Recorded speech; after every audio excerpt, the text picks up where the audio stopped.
நீங்கள் இஎம்ஐயில் போயிட்டீங்கன்னா அடுத்து நீங்கள் 56 57 வயசு வரையும் உங்கள் ரிட்டைர்மெண்ட் வரையும் எனக்கு தெரிஞ்சு யாருமே வரல இது வரையுமே.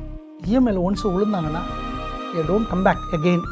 ஏன்னா அது ஒரு ட்ராப் தான். இவன் மாதிரி ஏதாவது உங்ககிட்ட இஎம்ஐனாலே ட்ராப்னு சொன்னா போய் வேலையை பார்க்க சொல்லுங்க. பிகாஸ் சர்வே படி 580 millions from India comes under middle class. And இவங்களுக்குலாம் இஎம்ஐ இல்லாம பிடிச்ச கார் அண்ட் வீடு வாங்குறதுன்றது ஒரு சாத்தியம் இல்லாத ஒரு விஷயம். ஈவன் நாங்க இப்ப ரீசெண்டா கட்டின வீடு கூட இஎம்ஐ தான். நான் இஎம்ஐ எல்லாம் வாங்கவே கூடாதுன்னு சொல்லவே மாட்டேன். உங்களுக்கு ஒரு விஷயம் பிடிச்சிருக்கு, அதை நீங்க வாங்கியே தீரணும்னு இருந்தா தாராளமா நீங்க இஎம்ஐ எடுக்கலாம். பட் இந்த 4 கிரைட்டீரியாஸ் மட்டும் செக் பண்ணிட்டு இஎம்ஐக்கு போங்க.